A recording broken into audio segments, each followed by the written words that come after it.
Hi hello నమస్తే welcome to Andhraprabha TV. నేను సౌజన్య. Annapurna studios మొదలయ్యి అంటే ప్రారంభమయ్యి 50 సంవత్సరాల్లోకి అడుగు పెడుతోంది. సో ఈ విషయం అందరికీ తెలిసిందే. అండ్ అన్నపూర్ణ స్టూడియోస్ నుంచి ఎంతోమంది హీరోలు, హీరోయిన్స్ అండ్ టెక్నీషియన్స్, ఆర్టిస్టులు చాలామంది వచ్చారు. మరి ఆ హిస్టరీ అంతా ఏంటి, అసలు ఎక్కడి నుంచి ఎలా స్టార్ట్ అయింది ఏంటి, ఈ అంశానికి సంబంధించి మనకెన్నో విషయాన్ని తెలియజేయడానికి ఈరోజు మనతో పాటు ఉన్నారు సీనియర్ ఫిలిం జర్నలిస్ట్ నారాయణ రాజు గారు ఉన్నారు. వారితో మాట్లాడదాం. నమస్తే అండి. నమస్తే. అన్నపూర్ణ స్టూడియో స్టార్ట్ అయ్యి 50వ సంవత్సరంలోకి అడుగు పెడుతోందని చెప్పేసి అక్కడే నాగార్జున గారు కూడా ఒక చిన్న గ్లిమ్స్ వీడియో రిలీజ్ చేయడం జరిగింది. అసలు అంటే అన్నపూర్ణ స్టూడియోస్ ప్రారంభం అవ్వడానికి అసలు ముఖ్య కారణాలు ఏమై ఉండొచ్చు అంటారు? యాక్చువల్గా నాగేశ్వరరావు గారు మొదటి నుంచి ఆయన కెరీర్ మొదలైంది చెన్నైలో అనే విషయం అందరికీ తెలిసిందే. ఆయన అక్కడే పరిచయం అయ్యాడు, అక్కడే ఎదిగాడు, అక్కడే స్టార్గా అయ్యారు. కొద్ది రోజుల తర్వాత అక్కడ మన ఆంధ్రప్రదేశ్కు సంబంధించిన ముఖ్యమంత్రులు వివిధ సందర్భాల్లో చెన్నై వెళ్ళినప్పుడు అక్కడ టాలీవుడ్తో మీట్ అయినప్పుడు మీరందరూ రాష్ట్రానికి తరలి రావాలి అని వాళ్ళు పిలుపులు ఇచ్చేవారు. దాని ప్రేరణతో అక్కినేని నాగేశ్వరరావు 1964-65 ఆ టైంలో కుటుంబంతో సహా హైదరాబాద్ షిఫ్ట్ అయ్యారు. బంజారా హిల్స్లోనే ఆయన స్వగృహం కట్టుకొని అక్కడే ఉండసాగారు. అప్పటికే అందుబాటులో ఉన్న సారథి స్టూడియోలో ఆయనకు సంబంధించిన సినిమాల షూటింగ్ జరిగేది. నాగేశ్వరరావుతో సినిమాలు తీయాలనుకునే నిర్మాతలు అప్పటికే చెన్నైలో ఉన్నప్పటికీ వాళ్ళందరూ హైదరాబాద్ వచ్చి ఆయనతో పనిచేసేవాళ్ళు. కో ఆర్టిస్టులు కూడా, అంటే గుమ్మడి, కైకల సత్యనారాయణ, ఈ జమున, ఇలా రేలంగి, గిరిజ, ఈ ఆర్టిస్టులు కూడా నాగేశ్వరరావు సినిమా కోసం ప్రత్యేకంగా చెన్నై నుంచి హైదరాబాద్ వచ్చి ఇక్కడ అశోక హోటల్ లేదా రాకాజీలు హోటల్ ఇక్కడ స్టే చేస్తూ షూటింగ్ చేసేవాళ్ళు. ఇదంతా కొంతకాలం సాఫీగా జరిగింది. హైదరాబాద్లో తెలుగు సినిమా పాతుకుపోవడానికి మొదటి పునాది అక్కినేని నాగేశ్వరరావుతో స్థిరంగా పడింది. సారథి స్టూడియోలో రెగ్యులర్గా ఆయన షూటింగ్ జరుగుతున్న ఈ నేపథ్యంలో ఈ సారథి స్టూడియో మెయింటెనెన్స్ అనేది నవయుగ అనే ఒక డిస్ట్రిబ్యూషన్ కమిటీ చేతిలో ఉంది. వాళ్ళు దాన్ని మెయింటైన్ చేసేవాళ్ళు. వాళ్ళు పంపిణీ చేసే సినిమాలు ఇక్కడ షూటింగ్ జరగడానికి అనుకూలంగా నాగేశ్వరరావు సినిమాలు రెగ్యులర్గా జరిగేది. ఈ క్రమంలో ఒక సందర్భంలో సూపర్ స్టార్ కృష్ణ అక్కినేని నటించిన దేవదాసు అదే సబ్జెక్ట్ను అదే పేరుతో మళ్ళీ తీశారు. దాన్ని నవయుగ వాళ్ళే మొత్తం అంటే ఇప్పుడు 2 స్టేట్లు అంటున్నాం, అప్పుడు ఆంధ్రప్రదేశ్లో రిలీజ్ చేశారు. అంతవరకు బాగానే ఉంది. దానికి అంటే కృష్ణ దేవదాసు రిలీజ్ అవుతున్నప్పుడే అక్కినేని నాగేశ్వరరావు తను నటించిన దేవదాసు సినిమాను కూడా రిలీజ్ చేశారు. అంటే మేము పంపిణీ చేసిన సినిమాకు పోటీగా నాగేశ్వరరావు తన సినిమాను మళ్ళీ రిలీజ్ చేశాడు అని వాళ్ళ మధ్య స్పర్ధలు మొదలయ్యాయి. అటు నవయుగకు ఇటు నాగేశ్వరరావు మధ్య కొంత గ్యాప్ వచ్చింది. ఆ గ్యాప్ చాలా పెరిగిపోయింది. ఆ తర్వాత కృష్ణ అంటే నవయుగకు హీరో కృష్ణకు మధ్య సత్సంబంధాలు ఉండడంతో కృష్ణ సినిమాలు కూడా సారథి స్టూడియోలో జరగసాగాయి. ఒక సందర్భంలో నాగేశ్వరరావు మహాకవి క్షేత్రయ్య అనే సినిమా కమిట్ అయ్యి ఆ సినిమా చిత్రీకరణ కోసం సారథి స్టూడియోలో ఫ్లోర్స్ అంటారు కదా షూటింగ్ కోసం, ఆ ఫ్లోర్లు అడిగితే నవయుగ వాళ్ళు ఇవ్వని చెప్పేశారు. ఎందుకంటే నాగేశ్వరరావుకు వాళ్లకు వచ్చిన గ్యాప్ వల్ల స్టూడియో ఇవ్వడానికి నిరాకరించారు. దాంతో నాగేశ్వరరావు చాలా హర్ట్ అయిపోయాడు. అప్పటికప్పుడు మహాకవి క్షేత్రయ్యను బెంగళూరు వెళ్ళిపోయి అక్కడ కంఠీరవ స్టూడియోలో ఆ సినిమా చిత్రీకరణ పూర్తి చేశారు. ఈ గ్యాపులో నాగేశ్వరరావుకు కలిగిన ఆలోచన ఒక సొంత స్టూడియో మనకంటూ ఉండాలి. ఆ ఆలోచన నుంచి పుట్టిందే అన్నపూర్ణ స్టూడియో. ఓకే, సో అక్కడ జరిగినటువంటి చిన్న అవమానం నుంచి వచ్చినటువంటిదే అన్నపూర్ణ స్టూడియోస్ అని అనుకోవచ్చు. ప్రేరణ కలిగింది. సో అక్కడ ప్రేరణ కలిగింది. సో అక్కడ స్టార్ట్ చేసి దాన్ని అలాగా ఇంకా ఫిలిం స్టూడియో అని చెప్పి యాక్టింగ్ స్కూల్స్ అని ఇలా చాలా స్టార్ట్ చేశారు. అంటే అన్నపూర్ణ స్టూడియోస్ స్టార్ట్ చేసిన తర్వాత ఫస్ట్ ఏ మూవీ షూట్ చేశారు అందులో? అది అన్నపూర్ణ స్టూడియో ఆలోచన కలగగానే అప్పుడున్న ముఖ్యమంత్రుల్ని నాగేశ్వరరావు అభ్యర్థిస్తే ఆయనకు 22 ఎకరాల స్థలాన్ని బంజారా హిల్స్లో కేటాయించారు. ప్రస్తుతం చూస్తున్న బంజారా హిల్స్ ఆ రోజులో ఇలా ఉండేది కాదు. పంజాగుట్ట అనేది అందరికీ తెలిసిన ప్రాంతమే. అక్కడి వరకే ట్రాన్స్పోర్ట్. అక్కడి నుంచి ఇక్కడికి రావాలంటే నడుచుకుంటూ రావాల్సిన ఆ రోజులో ఉన్న పరిస్థితులు అవి. రాళ్ళు రప్పలతో ఉన్న ఈ ప్రాంతంలో అక్కినేని నాగేశ్వరరావు తనకు కేటాయించిన 22 ఎకరాల్లో పైన 15 ఎకరాలు, కింద 7 ఎకరాలు ఉంటుంది. పైన ఉన్న 15 ఎకరాల్లో ఆయన స్టూడియోని డెవలప్ చేశారు. 1976లో ఆయన స్టూడియోను ప్రారంభించారు. అక్కినేని నాగేశ్వరరావు మనవడు సుమంత్ ఆ రోజు జరిగిన భూమి పూజకు ఆయనే కొబ్బరికాయ కొట్టాడు. స్టూడియోలో రూపొందిన తొలి చిత్రం సెక్రటరీ మన రామానాయుడు గారు నిర్మించారు. నాగేశ్వరరావు గారు అప్పటికే హార్ట్ సర్జరీ కోసం అమెరికా వెళ్ళి వచ్చాక ఈ స్టూడియోలో యాక్ట్ చేసిన తొలి సినిమా మన సెక్రటరీ. ఆ సినిమా మంచి ఆదరణ పొందింది. ఎద్దనపూడి సులోచన రాణి నవల ఆధారంగా ఆ సినిమా తీశారు.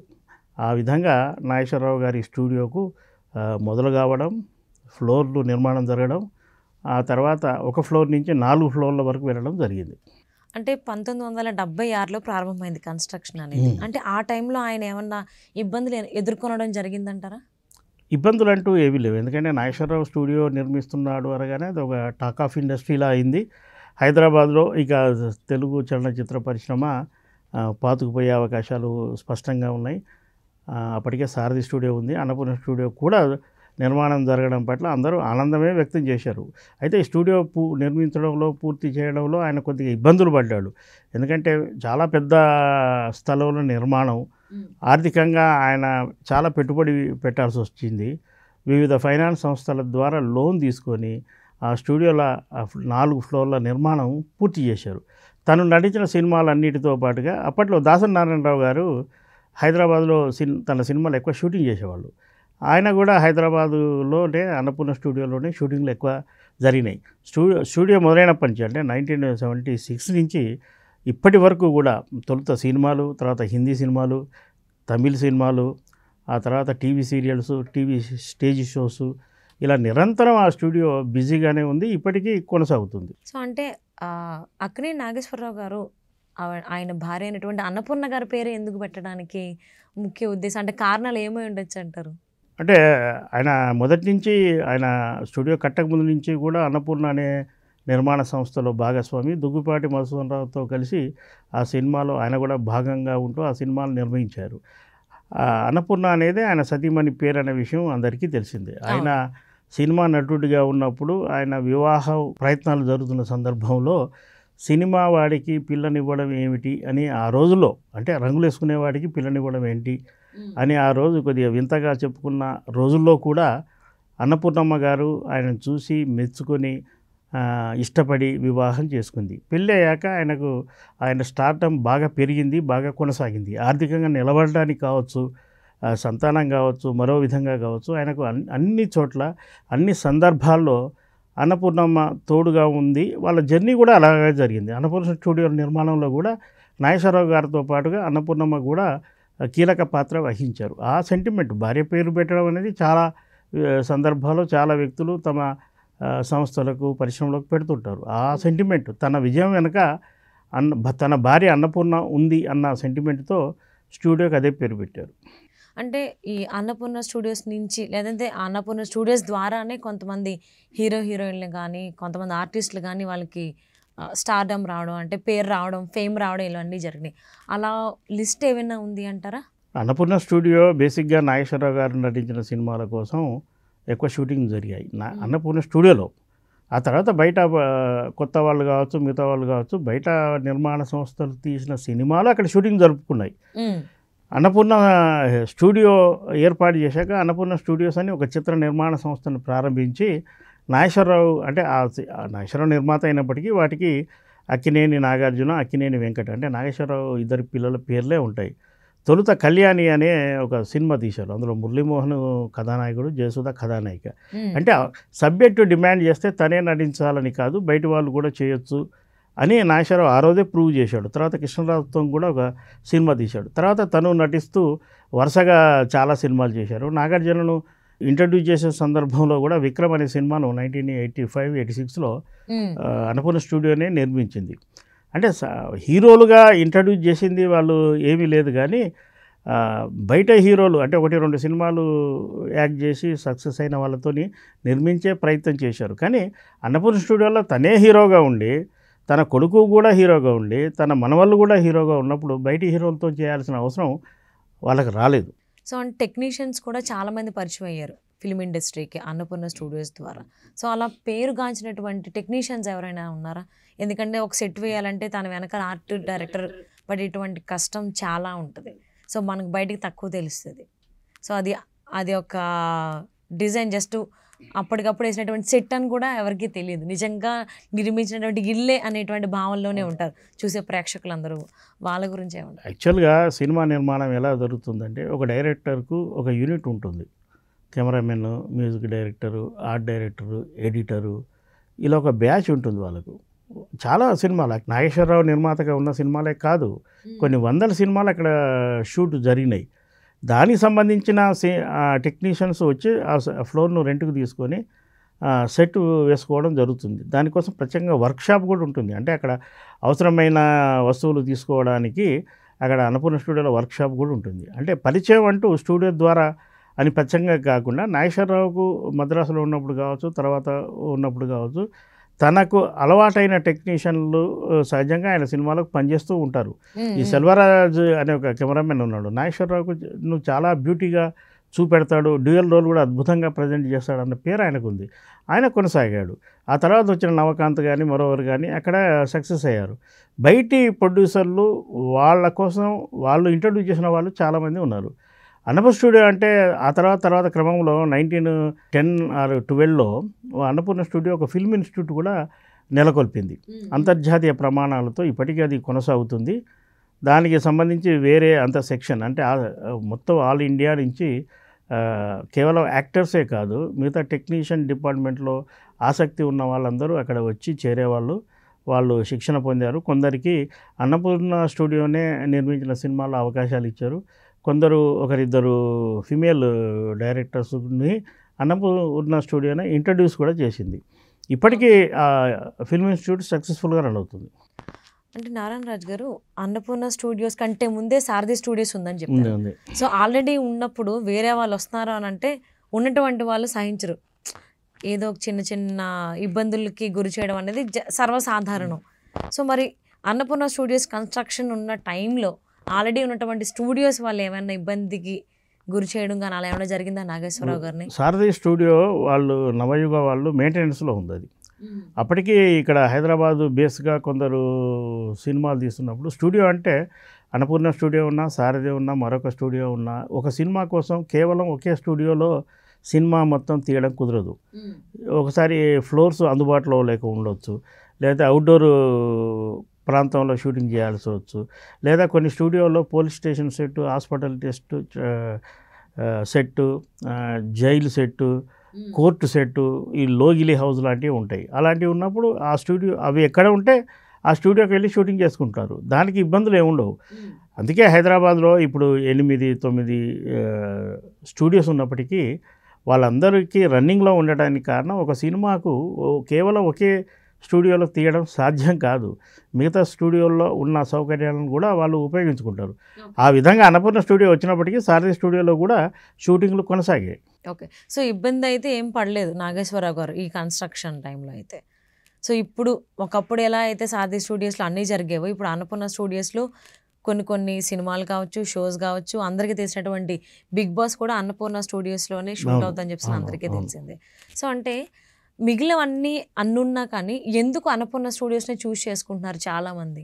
అన్నపూర్ణ స్టూడియోలో బేసిక్గా మొదటి నుంచి అంటే నేను ఒక 35 ఇయర్స్ నుంచి నేను మీడియా జర్నలిస్ట్గా ఉన్నాను. మొదటి నుంచి నేను చూస్తున్నాను సినిమా లాంచింగ్ అంటే కొబ్బరికాయ కొట్టడం, క్లాబ్ కొట్టడాన్ని ప్రారంభం అంటారు కదా, ఆ ప్రారంభానికి సెంటిమెంట్గా అన్నపూర్ణ స్టూడియోనే చూజ్ చేసుకుంటారు. ఓకే. స్టూడియో సెంటిమెంట్గా అంటే అక్కడ సినిమా ప్రారంభిస్తే ఎలాంటి ఆటంకాలు లేకుండా సినిమా పూర్తవుతుంది అని ఒక నమ్మకం, అక్కడ తీస్తే సక్సెస్ అవుతుంది అని మరో నమ్మకం, గెస్టులు రావడానికి అంటే ఒక 200-300 మంది వచ్చినా అక్కడ ఇబ్బంది లేని పరిస్థితులు అక్కడ ఉంటాయి, అనుమతులు గట్రా ఇవంతా చాలా సులువుగా జరుగుతుంది. కాబట్టి అన్నపూర్ణ స్టూడియోను ఒక సెంటిమెంట్గానే చాలామంది తీసుకుంటారు. ఇప్పటికి కూడా అది కొనసాగుతుంది. అంటే ఎప్పుడు కూడా ఇన్ని సంవత్సరాల్లో అన్నపూర్ణ స్టూడియోస్కి సంబంధించి నెగిటివ్ టాకే రాలేదా? ఇది సినిమా అనేది ఒక గ్లామర్ ప్రపంచం. ఇక్కడ ఉదాహరణకు పైన అన్నపూర్ణ 15 ఎకరాల్లో కావచ్చు, కింద 7 ఎకరాల్లో కావచ్చు, ఒకే టైం 5-6 సినిమాలు షూటింగ్ జరుగుతున్నప్పటికీ కూడా ఎవరికి వాళ్ళదే, ఎవరిది యూనిట్ వాళ్ళదే, ఎవరి గొడవ వాళ్ళదే, ఎవరి మేనేజర్లు వాళ్ళే. ఒక దాంట్లో మరొకరికి జోక్యాలు ఇవన్నీ ఏమి ఉండవు. ప్లస్ కేవలం ఇది మేకింగ్ ఈడ వేరే అంటే చట్టానికి విరుద్ధంగా జరిగే పనులు అక్కడ ఏమీ జరగవు. లా అండ్ ఆర్డర్ సమస్య కూడా రాదు. 6-7 లేదా రాత్రి 10 అయిపోయాక సినిమా ప్యాకప్ చెప్పాక ఎవరి వాళ్ళకు చిత్ర యూనిటే పంపిస్తుంటుంది. ట్రాన్స్పోర్ట్ అరేంజ్ చేసి ఫిమేల్ అయితే అయినా మహిళలు ఉన్నా సరే వాళ్ళను తగిన ట్రాన్స్పోర్ట్ ఇచ్చే వాళ్ళను పంపిస్తారు. కాబట్టి ఎలాంటి వివాదం తలెత్తలేదు. అంటే 22 ఎకరాలు కేటాయించింది అప్పుడు ఉన్నటువంటి గవర్నమెంట్ అన్నారు. కానీ ఇప్పుడు ఎక్కువ మనం ఇంటే 7 ఏకర్స్ అని ఎక్కువ నోటెడ్ అందరికీ. సో రిమైనింగ్ ఏకర్స్లో కూడా కంప్లీట్గా స్టూడియోస్ అండ్ సెట్లు మొత్తం కన్స్ట్రక్షన్ చేసి ఉంచారా, లేకపోతే కొంత ల్యాండ్ ఏమైనా ఓపెన్గానే ఉంచడం జరిగిందా? ఇప్పుడు 15 ఎకర్స్లో ఫస్ట్ మొదటి ఫ్లోర్ నిర్మాణం అక్కడే జరిగింది. ఆ తర్వాత మిగతా మొత్తం 4 ఫ్లోర్లు పైన 15 ఎకర్స్లోనే ఉంటాయి. దాని ఎదురుగా లాన్ ఉంటుంది. అంటే ఒక పాట తీసుకునే అవకాశం కూడా, ఒక కాలేజీ అట్మాస్ఫియర్ సీన్స్ కూడా తీసుకునే అవకాశం, లేదా మరేది నైట్ ఎఫెక్ట్ తీసుకునే అవకాశం ఇదంతా ఉంది. ఈ 7 ఎకర్స్ ఎందుకు ప్రస్తావన వచ్చిందంటే, ఈ పాత తరం ఆర్టిస్టులు పోయి కొత్త తరం ఆర్టిస్టులు వచ్చాక, అంటే ముఖ్యంగా బాలీవుడ్ వాళ్ళు కూడా హైదరాబాద్ వచ్చి షూటింగ్ చేసేందుకు వాళ్ళు ఆసక్తి చూపేవాళ్ళు. వాళ్ళు ఏమనేవాళ్ళు అంటే ఫ్లోర్ మొత్తం ఏసీ కావాలి అని డిమాండ్ చేసేవాళ్ళు. అంటే ఆర్టిస్టులకు అలా డిమాండ్ చేసే ప్రక్రియ మొదలయ్యాక సాధారణ ఫ్లోర్లలో వాళ్ళు రావడానికి ఇష్టపడకపోవడంతో నాగార్జున నేతృత్వంలో, అంటే అన్నపూర్ణ స్టూడియో మెయింటెనెన్స్ ఆయన చేతికి వచ్చాక కింద 7 ఎకర్స్లో ఒక 5-6 ఫ్లోర్లు ఏసీ ఫ్లోర్లు ఆయన నిర్మించారు. ఈ ఏసీ ఫ్లోర్లు నిర్మించడం వల్ల షూటింగ్లో యాక్టివిటీ బాగా పెరిగింది. ఆర్టిస్టులు కూడా ఇబ్బంది లేకుండా వచ్చి అక్కడ షూటింగ్ చేస్తున్నారు. కాబట్టి ఎక్కువగా అక్కడే జరుగుతుంటాయి. కాబట్టి ఎక్కువ మనం మాటల సందర్భంలో లేదా మీడియాలో కూడా 7 ఎకర్స్ అనే ప్రస్తావన వస్తుంది. అక్కడే మీరు ఇందాక చెప్పినట్టు బిగ్ బాస్ సెట్ కూడా అక్కడే వేశారు. అంతకుముందు గౌహతి పాట్నా దగ్గర ఇక్కడ వేసేవాళ్ళు. అక్కడ హైదరాబాద్ నుంచి గెస్ట్ అక్కడికి పోయి రావడం ఇబ్బంది కావడంతో ఇక్కడే అన్నపూర్ణ స్టూడియోలోనే దాని నిర్మాణం జరిగింది. అలాగే మిగతా ఫెసిలిటీస్ కూడా ఇక్కడ అన్నపూర్ణ స్టూడియో 7 ఎకర్స్లో అందుబాటులో ఉంటాయి. సరైన టెక్నీషియన్లు ఇక్కడ ఉన్నారు. అక్కడ కార్వాన్ అంటారు, అంటే ఆర్టిస్టులు బయట ఉంటే కార్వాన్ అనేది కావాలి. షూటింగ్ గ్యాప్లో కార్వాన్లో పోయి వాళ్ళు ఆ ఏసీలో రెస్ట్ తీసుకునే సౌకర్యం ఉంటుంది. ఈ 7 ఎకర్స్లో వాటి అవసరం రాదు, ఎందుకంటే అన్నీ ఏసీ రూమ్లే కట్టేశారు. ఫ్లోర్లో ఉన్నా ఇబ్బంది రాదు, బయటకు వచ్చి వాళ్ళకి ఇచ్చిన రూమ్లో కూర్చున్నా కూడా వాళ్ళకి ఇబ్బంది రాదు. ప్లస్ భద్రత బాగుంటుంది, మంచి సెక్యూరిటీ, బయట వ్యక్తులు ఎవరు వెళ్ళే అనుమతి లేకుండా ఎవరు వెళ్ళే అవకాశాలు ఉండవు. అంటే అన్నపూర్ణ స్టూడియోస్లోకి ఒక సినిమా వాళ్ళు అంటే ప్రొడక్షన్ హౌస్ వాళ్ళు కనుక హైర్ చేసుకుంటే సినిమా మొత్తం అక్కడే కంప్లీట్ చేసుకుని వచ్చేయచ్చు అంటారా? అలా అని చెప్పలేము, ఎందుకంటే అన్నపూర్ణ స్టూడియోలో ఉన్నాయి ఫ్లోర్స్ మాత్రమే.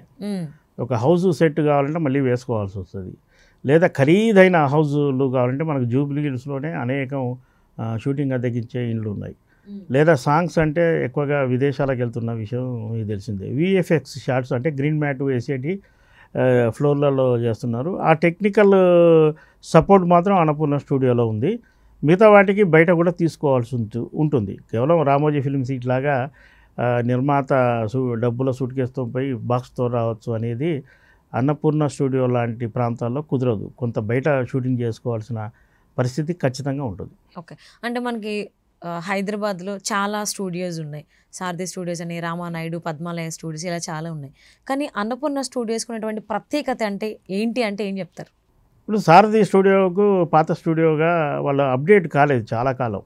ఆ ఫ్లోర్లు కూడా కొద్దిగా ఇబ్బందికరంగా ఉండేది. ఒక విధంగా స్టూడియోలో మనం నిల్చుంటే బయట ఉన్న వీధి కూడా మనకు కనబడుతుంది. వీధిలో పోయే వాళ్ళు కూడా ఆ గోడెక్కి చూస్తుంటారు. ప్రైవసీ తక్కువ. అన్నపూర్ణకు వచ్చేవరకల్లా అన్నపూర్ణ అనేది ఒక సినిమా హైదరాబాద్లో టాలీవుడ్కు ఒక అమేజింగ్ ప్లేస్ లాగా కామన్ మ్యాన్కి అనిపించింది అది. అక్కడికి అన్నపూర్ణ స్టూడియో లోపలికి వెళ్ళి స్టూడియో చూస్తేనే ఎంతో ఆనందంగా అద్భుతంగా ఫీల్ అయ్యే జనాలు కూడా ఉన్నారు. ఇన్ని స్టూడియోలో ఉన్నప్పటికీ ఇప్పుడు రామానాయుడు స్టూడియో ఉంది, అక్కడ ఇన్ని ఫ్లోర్స్ లేవు. ఓకే, పద్మాలయ స్టూడియో అసలు ఇప్పుడు లేదు, ఉన్నప్పుడు కూడా ఇంత ఫ్లోర్స్ లేవు. ఆడ అంత పైన ఒక ఫ్లోరు, కింద మొత్తం 3 ఫ్లోర్లే ఉండేది. అవి అందుబాటులో లేకుండా పోయాయి. అన్నపూర్ణలో మాత్రమే కంఫర్టబుల్గా ఫ్లోర్స్ అందుబాటులో ఉన్నాయి. ఇందాక చెప్పినట్టుగా ఒక పోలీస్ స్టేషన్ సెట్, ఒక హాస్పిటల్ సెట్టు, బయట లాను, బయట చిన్న పార్క్ లాంటి అట్మాస్ఫియరు, పైనుంచి చూస్తే సిటీ అంతా కనపడడం, ఇవన్నీ సినిమాకు కావాల్సిన వాతావరణం అంతా అక్కడ ఉంది. ప్రివ్యూ థియేటర్ కూడా ఉంది అక్కడ. అందువల్ల అన్నపూర్ణను ఎక్కువ చూస్ చేసుకుంటారు. Thank you so much Narayana Raj గారు, అన్నపూర్ణ స్టూడియోస్కి సంబంధించి ఎంతో ఇన్ఫర్మేషన్ మాతో షేర్ చేసుకున్నందుకు. Okay, thank you.